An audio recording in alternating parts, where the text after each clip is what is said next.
Law 3. Conceal your intentions. Keep people off balance and in the dark by never revealing the purpose behind your actions. If they have no clue what you are up to, they cannot prepare a defense. Guide them far enough down the wrong path, envelop them in enough smoke, and by the time they realize your intentions, it will be too late. Part 1. Use decoyed objects of desire and red herrings to throw people off the scent. Throw people off the scent by dragging red herrings across the path. Use false sincerity, send ambiguous signals, set up misleading objects of desire. Unable to distinguish the genuine from the false, they cannot pick out your real goal.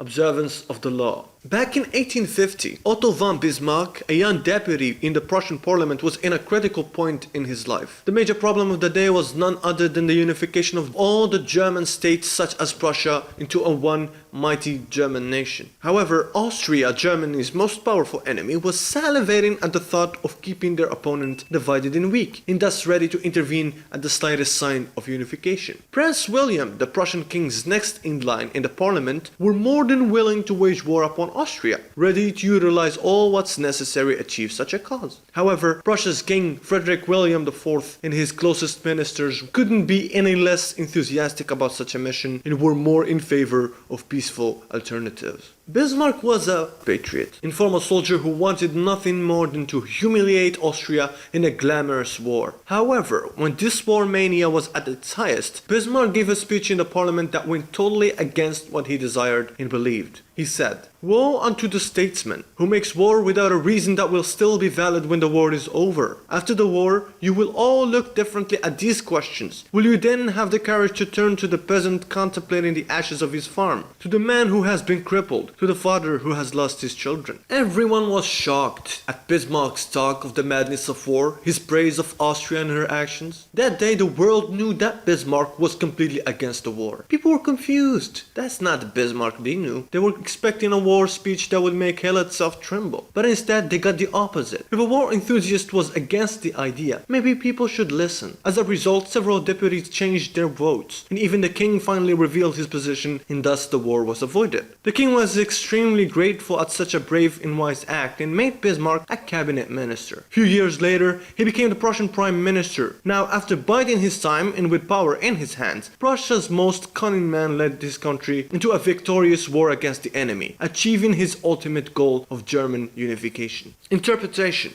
Bismarck, being a formal soldier, he understood that Prussia's army was out of touch and weaker than its neighboring nations. Waging war against such a powerful nation would not only lead his country to ruin, it would take decades to recover, and by that time, the mission would be even harder. Moreover, if he were to approve such a war, and God forbid they would lose, he would be eternally blamed. After all, the gods of power are always on the lookout for a scapegoat. As a master manipulator, he concealed his ambition and distracted people from his intentions through supporting a cause he despised. If he shared his intentions and tried to appeal to people's reason, their noise would have cancelled his signal. If he tried to strike a deal with the king, supporting peace in exchange of status, real trust would never be established. Number 1. The truth about truth. It's natural to want to share your heart's desires, to be validated for your impeccable and thought out opinions, to be admired for your extravagant goals. You're merely sharing your good-hearted nature. I know. It's easy to want to talk about your feelings and it's difficult to monitor your every word. You walk through life thinking that you have an obligation of sharing your every thought, that the world has a duty of listening to what you have to say. But I fear to say it is quite entitled and somewhat delusional. Truth is a sword that not everyone is ready to wield, and most importantly, not ready to experience. Conceal your intentions. By oversharing, you become predictable and dull. People sometimes might crave the familiar, but they neither fear or respect it. Remember that. And power cannot be seduced by those who can't inspire such emotions. Number 2. Use red herrings and decoyed objects of desire to throw people off the scent. Concealing one's intentions doesn't mean to close up. This will only make the person suspicious and appear secretive. It's about talking about one's goals and desires, just not the real ones. Just like Bismarck supported an idea that was contrary to his desire in order to ultimately achieve his goal. Duke of Marlborough, the head of the English army, captured a French fort and guarded it with some of his troops, making it seem like he desired it for some specific reason. The French then recaptured it and then destroyed it, thinking they have successfully stopped the Duke from achieving his motive. In reality, he desired the fort destroyed to make for an easy march into France for his troops. If he had done it himself, his ultimate goal would have been too obvious. Through sharing this information, first, you appear open and trustworthy. Second, you hide your motives. And third, you send your enemies in competition on time and effort-consuming endeavors. Number 3. Use false sincerity. People easily mistake sincerity for honesty and tend to blindly trust appearances because it saves them time and effort. Imagine if you start doubting everything and what you used to think of as a core solid truth turned out to be a lie.